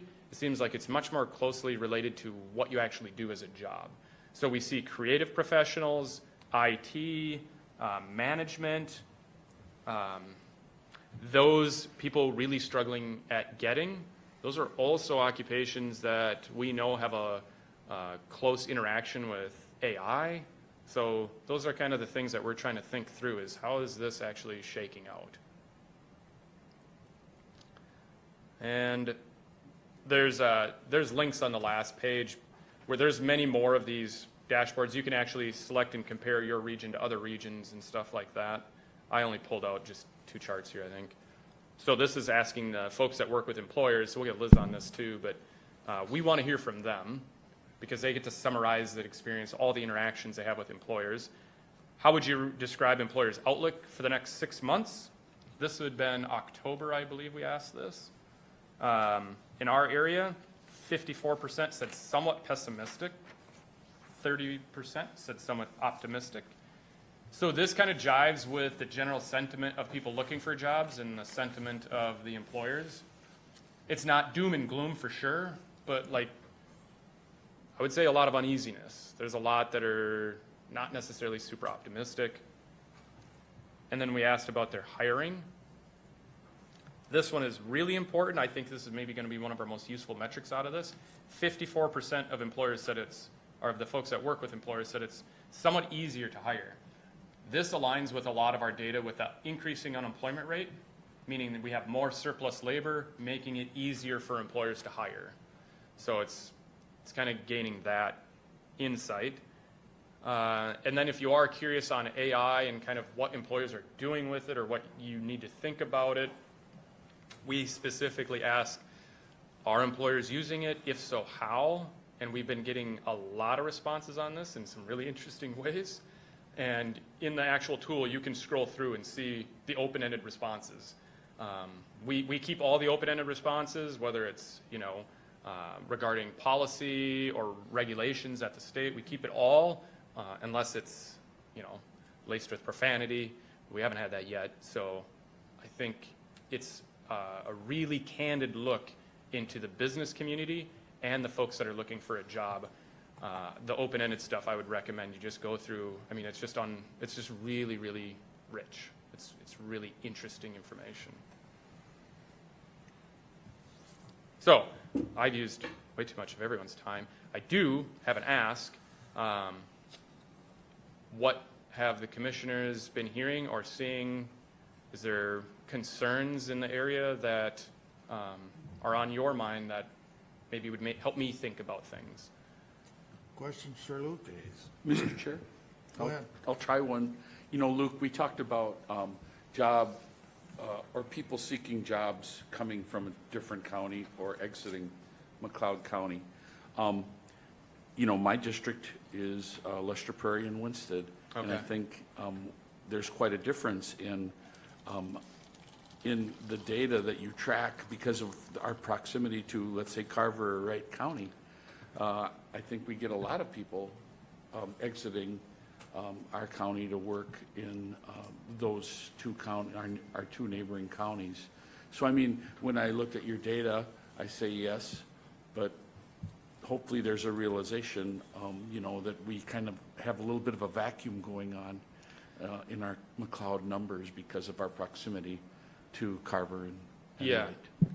Yeah, absolutely. That's a really important dynamic to understand. And because I also cover Chisago and Izani County, Wright, like the fastest growing county. Some of these collar counties that skirt the Twin Cities, a lot of them, in my opinion, and I think a lot of people's opinions, they're really pretty nice places to live. They're close enough to access the Twin Cities. And even if you live in Winthrop and work in the Twin Cities, or let's say you live and work in Winthrop, being that close is kind of like a risk mitigation strategy. If I lose my job here, I'm close enough to the biggest labor market in the upper Midwest, you know? Those are good things to leverage. People probably make those decisions subconsciously, but that's a strength, you know? Help people realize that more, that we have great jobs here, and if we don't have great jobs here, we have great jobs just down the road. And there's a benefit of being a bedroom community also. Like, you have the workers, and you can play to those strengths to attract businesses. Just keeping in mind that sometimes people don't want to work in their backyard either, you know? That's why the place is pretty, is because it's not over-industrialized maybe, so some strategy is helpful. Mr. Chair, my last question Go ahead. would be, or a comment that I can make. Living along Highway 7, we talked about, you know, people commuting in and out of McLeod County. I can tell you, just by observation, that 20 years ago, I would say if we had a rush hour, Yeah. it was heading to the east, into the metro. But I can tell you today, we have a rush hour that's going both directions. So dynamics are changing, Yeah. and the areas or places where we live kind of dictate, you know, what we see out here. Thank you for your presentation today. Thank you. Mr. Wright? Yep, couple comments. So, where Nathan lives on the eastern side of the county, I'm on the western side. And I see the opposite effect to a degree, where in the morning and the afternoon, the cars coming and going from the west side. I mean, from 3 o'clock to 6 o'clock in the afternoon, it's hard to get a tractor on the road because I'm on a pretty steady artery of the traffic that's going back and forth. So there's a lot of traffic that comes from those western communities to come into McLeod County for Yes. employment. A couple of the data sets that you had up, and, you know, last year you spoke at our economic forum along with Ben, and the information that you bring really helps us along with our, you know, initiative in economic development, and where does the county have a spot in those discussions. But the data and the information that you bring forth is always just amazing, and try to figure out how do we work with all that to put it into a plan here. When you put up the 2.5% growth, I mean, we could always ask for more, but at least I see that as a safe and not radical number. Yes. That's an attainable thing that we can work with. And our upcoming forum is going to work more with you know, housing, and where does the county play or have a spot in that discussion. And when we look at that growth rate that is, you know, stable and good, you know, that tells us we don't need to make radical decisions, just decisions along that way. Your discussions got really interesting for me when you made the comment that in terms of our future workforce, where are they? They're sitting in our schools. And I was like 100% on board with that. And I felt that for a very long time. And I wrote down your line here, what can we do to keep students to stay? I'm going to run with that one. I think that was great. And I really appreciate how you were able to work that in with your data today. So. Thank you. Yeah, I'll say, maybe leave you with this like tidbit. I had a colleague, she's moved on now, but she was looking at this large school district in the Twin Cities, and there was, she thought it was an error for sure, because there was just a massive exodus of students after they graduated that'd go to Kansas State. And like, it was just, you know, students go everywhere, but like this was just too big of an amount from, I think, the largest school district in the state. And it just didn't seem right, you know, so a lot of times if it looks like a duck but barks, you ask questions. So she called up I think it was the superintendent or the principal, and asked, like, is this is what we're seeing, what, you know, is there any possibility that this is true? And he said, yeah, for sure, that's definitely true. And it was, when she asked what is going on, how come all your students are going to Kansas? And he said, well, we have a basketball coach that went there and had a great time. Tells a lot of people about his experience. That's one person in a large metropolitan school district. The amount of influence individuals have that discount what they say or they think it doesn't matter is massive. Parents matter. Like 64% of students say that their primary decision, like their primary influencer for career and education decision making is their family. So how are their families talking about Glencoe or the largest employer in town? How are their teachers talking about their hometown or even talking about becoming a teacher themselves? You know, one person can export students, can help keep students, and that's something I try to bring up, but it's not like a common thread of conversation, is these influencers are everywhere, and we need to help them understand how they are shifting perceptions and actually changing what students do, even though they might be completely unaware. Mr. Chair? Lori? My one comment is along Paul's line there too. I've been in my hometown. I've lived there my very short period of, that I've been around, those 40 years or so. I know Ryan's done the same, Michelle's done the same. What can we do, us, to help these students within McLeod County? Like how can we get involved? Do you have ideas, or do we just ask the superintendents? I mean, they're not gonna wanna sit and listen to me talk or I think whatever, they would. but- I mean, even talking about your experience staying, like students probably think they know exactly what it's like to stick around home, and that's probably some of the allure of leaving. But they have no idea what it's like to leave. They only know what it's like as a kid, more or less. I mean, like I said, I probably have tons of bad ideas, but how many times do we lift up the people that stayed and became successful? Very rarely. You might talk at length about somebody that moved away and has some high-paying job somewhere else, but their life could be miserable. What if they have kids and no family around to help out? I mean, that's kind of where I'm at. I'm like, staying in my own hometown would have been kind of handy, But you don't realize, because the feedback loop for me was 15 years. So I just think helping students understand that, yeah, these people, they never left, and they're the movers and shakers. Like, a lot of the benefits of being somewhere is the people that you know. And we see it in the data with the AI and feedback we get from staff. Who you know is becoming more important, not less important. I think we've tried to use technology to get rid of that, and it's had the opposite effect. Because now we see employers having a hard time managing job applicants due to bots. They get so overloaded by bots and fake applications that they can't respond to the applicants. And then the applicants, they're saying, all these companies are saying they're hurting for workers, and I've applied at 30 places, and I never hear back. Right? It degrades that, I forgot to mention it, it degrades the whole experience. It makes everybody frustrated. So what matters most is that you know somebody. That's mattered a long time, and I think it probably always will matter. And where do you know more people than your own hometown? And particularly the kids that you have that are, their parents might be working a couple jobs, they might not be the movers and shakers, that 30% or so, 35% that used to be on free and reduced lunch, like sending those kids to some other hometown, I think that's a really awful strategy, because they need to leverage their connections probably more than most, because they don't have the resources. So I think if more students were aware that, oh, yeah, actually there are really successful people here, Maybe I'm trying to think of my own memory, but you just never thought about those people. People would leave and you just assume they went on to do great things, even though they could be struggling in some other hometown. You never saw them struggle here because they were gone.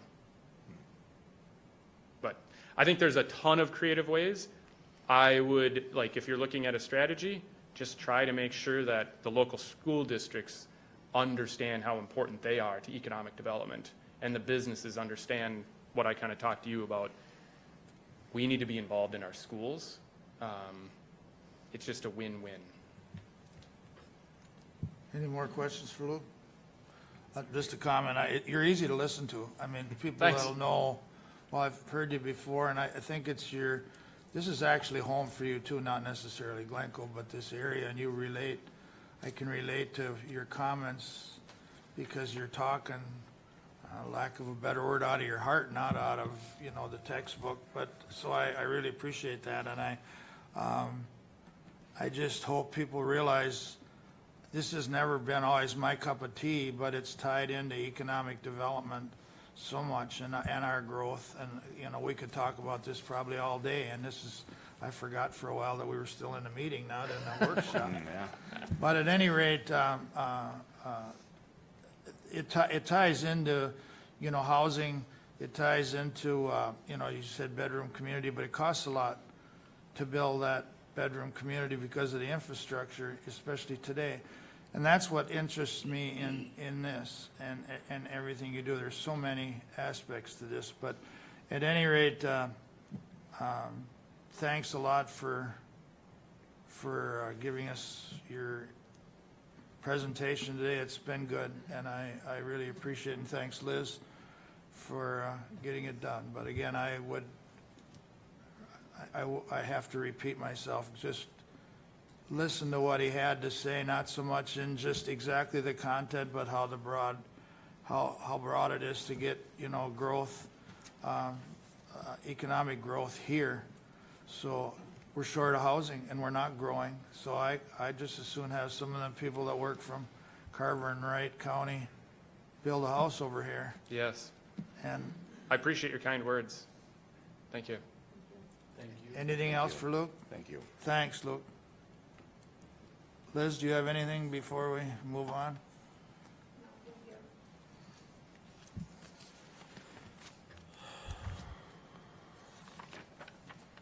All right, I guess that moves us up to county administration calendars. Since our last meeting, I've had a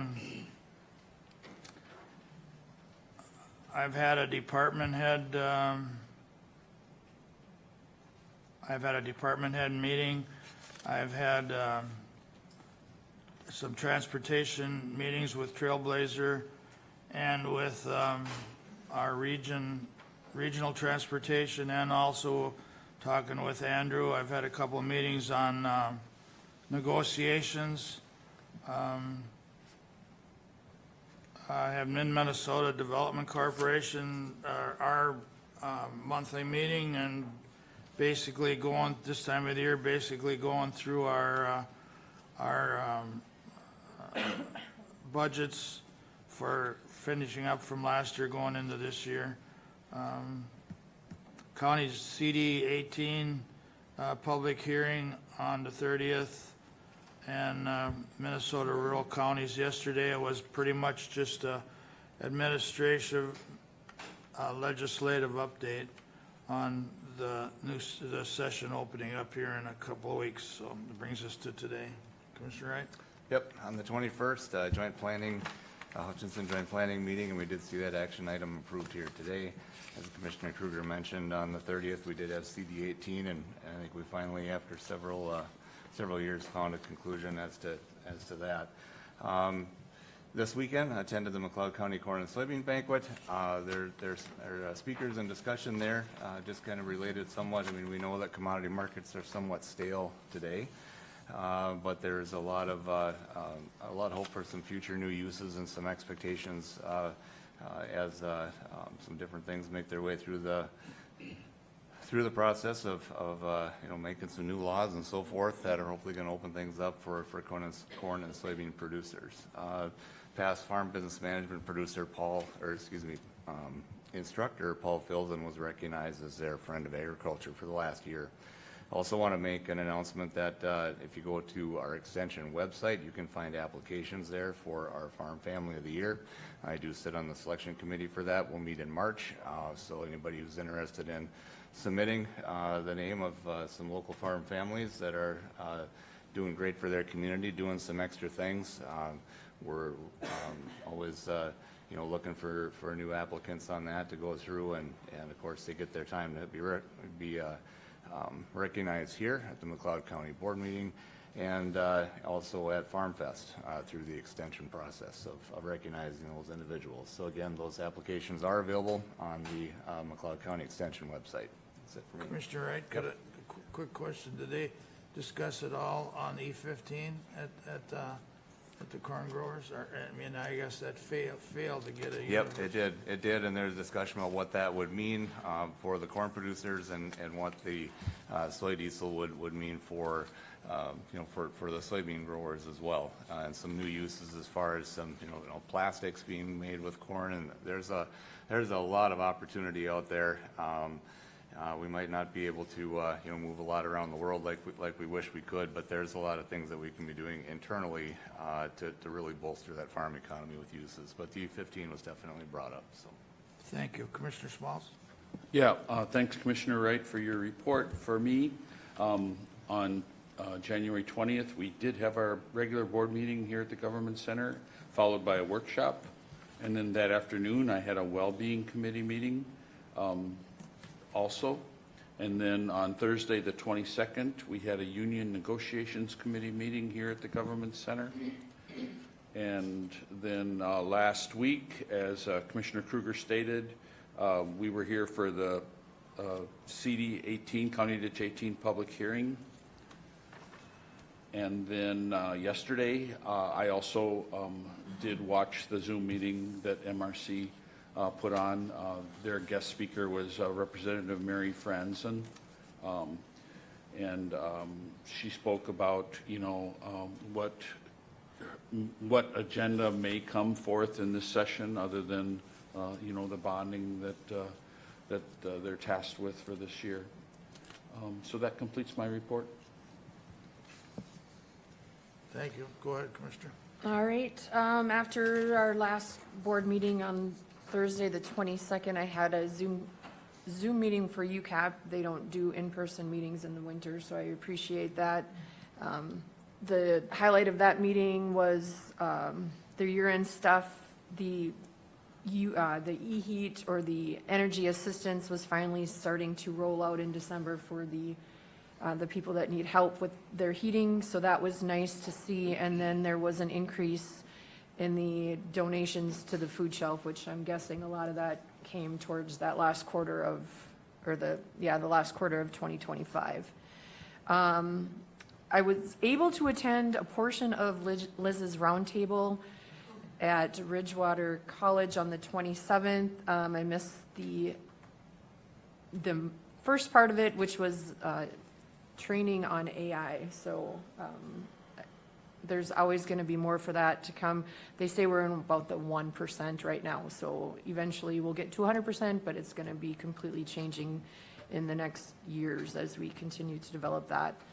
On Thursday, the 28th, I attended our planning meeting with Mr. Ratzine, who, like you said, Nathan, you appreciate that he was there 3 times, him and his nephew, and they were very pleasant and enjoyable to talk to, so I'm glad this is finally done, but I feel like he was almost a part of our committee by the end of all these meetings. And that was the first meeting that Nathan's new appointee, Dan Lundeen, was able to attend, and so it was nice meeting him.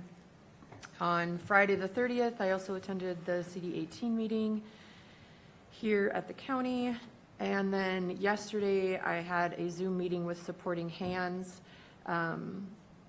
Things are going well there, and right now there's just some temporary delay in some federal funding, as I'm sure we'll continue to see throughout the next couple of months. And then again, the shotgun and rifle discussions, I had multiple people ask me when the meeting was, what we're going to do, that sort of thing. So I did tell them the March 3rd meeting will be the open public discussion, that sort of thing, so that they can come and talk at that if they wanted to. So that's it. County Attorney's Office, nothing? Okay, our administrator's on. Thank you. Item A, notification of an electronic transfer of funds in the amount of $5 million from the Minnesota Association of Governments Investing for Counties account to the Security Bank checking account made on January 22nd, 2026 for bill payments. Item B, I'm adding a time here for the notification of a public hearing regarding the rifle hunting and shotgun-only zone changes on Tuesday, March 3rd, 2026 at 9:30 a.m. Item C, notification of board workshop following the board meeting on Tuesday, February 17th, 2026 at the McLeod County Government Center at 520 Chandler Avenue North, Glencoe, Minnesota. And then item D was added at the beginning of the meeting. Consider approving the collective bargaining agreement with the Law Enforcement Labor Services Licensed Sergeants, Local 297, for the period of January 1, 2026 through December 31st, 2027. And that does require a vote. All right. As Sheila said, this does require a vote, so board's wishes on accepting the bargaining agreement. Mr. Chair, I will move request. All right, motion's been made by Commissioner Schmalz, and I'll second it. Is there any discussion? Mr. Chair? Go ahead. I will add that these are the negotiations that we enter into when I report that I'm in the Union Negotiations Committee meetings. We've spent a lot of time to get to this point, and I think, we're in a good place, and I would hope the fellow commissioners would trust the judgment of our committee and approve the motion before us. Thank you, Commissioner Schmalz. I'll echo that because I didn't put in as much work as he did, but I've been sitting in since Commissioner Nagel has left. Any other discussion from the other board members? Hearing none, all in favor, say aye. Aye. Aye. Opposed, motion carries. Thank you. That's in. All right, with that, I just would like to go back to B just for, make sure we have a clarification. Is there an issue with 9:30 as the time for the hearing? I just want to double check that to make sure everybody's good with that time, so, very good.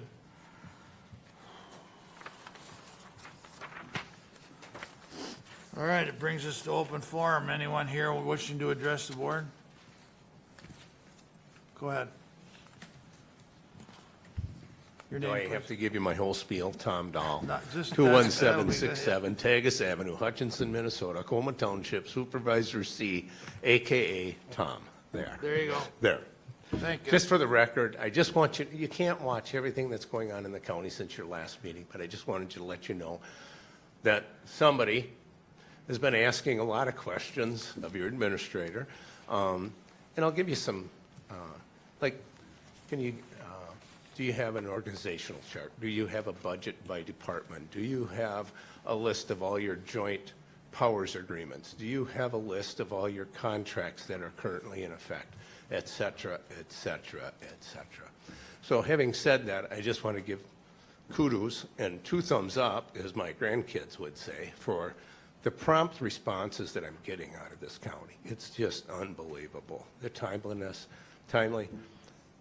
It's very, very impressive. I'll just tell you that. So I want you to know that, and thank you very much for doing it, Sheila. And I know that there's a team behind you. Greatly appreciated. Second of all, to the board, you've provided the tools that allow your staff to do the work, and thank you for doing that. Appreciate it very much. Thank you. Thank you. That's kudos to you. Why do you look surprised? I'm not surprised. No, Colleen does the budget by department every year, and that's always been very helpful. So she was able to just update it with some of the levy information, because we don't usually need to do that if someone doesn't ask for it. And thank you for looking at the information, so. And questions are good. In case we don't have some answers, it's better found sooner than later, so. Anyone else wish to address the board? Come on up.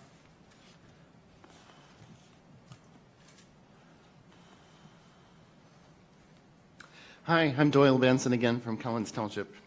After I had passed out some of my ideas and thoughts and objections about the election and how the election gets done here in McLeod County, I have updated my sheet. It now supersedes the old one. I'd like to hand it to everyone, please. All right.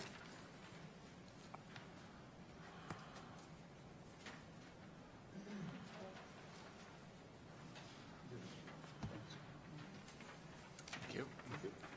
Thank you.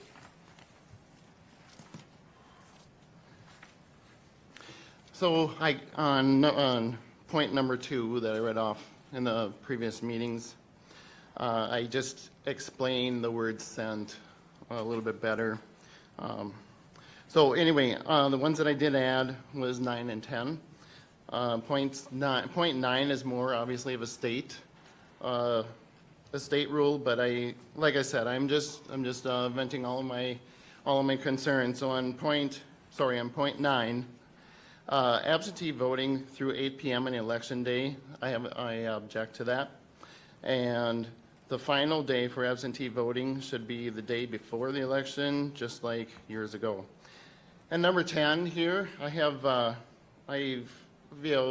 I ran for county commissioner, I found it a little bit more difficult to see where the border was in the city of Hutchinson, as the rest of the borders for the district borders for McLeod County were more of the township borders.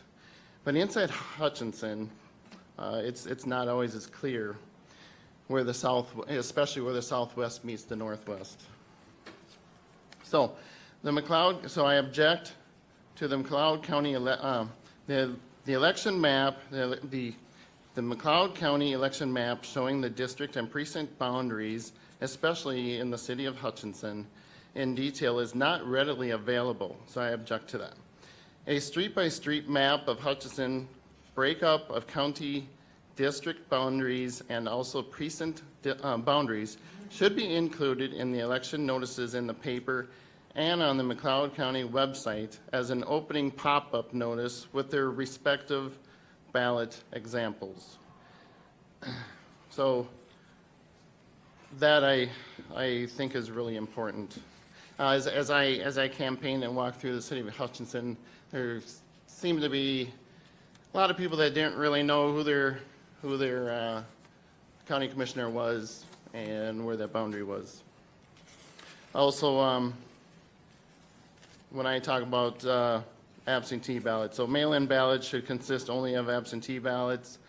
I also have election, so I believe the rest were the same as last time. But yes, we all need to stick together in order to follow the Constitution. You know, Minnesota makes a lot of laws, but if they don't coincide with the Constitution, then they're really not laws at all. And that's really what I'm here standing up for, or trying to stand up for. When acquisitions happen, I believe that's not what the Constitution allows. I do when government acquisitions, and so I really, to promote people to stay in our areas, I feel we need to keep the liberty or the freedoms out there as much as we can. And again, the United States was built on grassroots up, not governments down. So that's what I continue to promote, and that's really what I came up to. And to me, the elections, in order to keep elections as honest elections will keep people feeling important and keep people in our area. And so these were just some concerns that came in my mind, and I really hope we can continue to have honest elections and keep things fair. Thank you for your points. Anyone else wishing to address the board?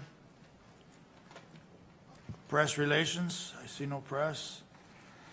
So our next county board meeting is 9 a.m. on Tuesday, February 17th, 2026 at the McLeod County Government Center, 520 Chandler Avenue North in Glencoe. With that, I look for a motion to recess. Move recess, Mr. Chair. Motion made by Commissioner Smalls. Is there a second? Second. Seconded by Commissioner Wright. All in favor, say aye. Aye. Aye. Opposed, motion carries.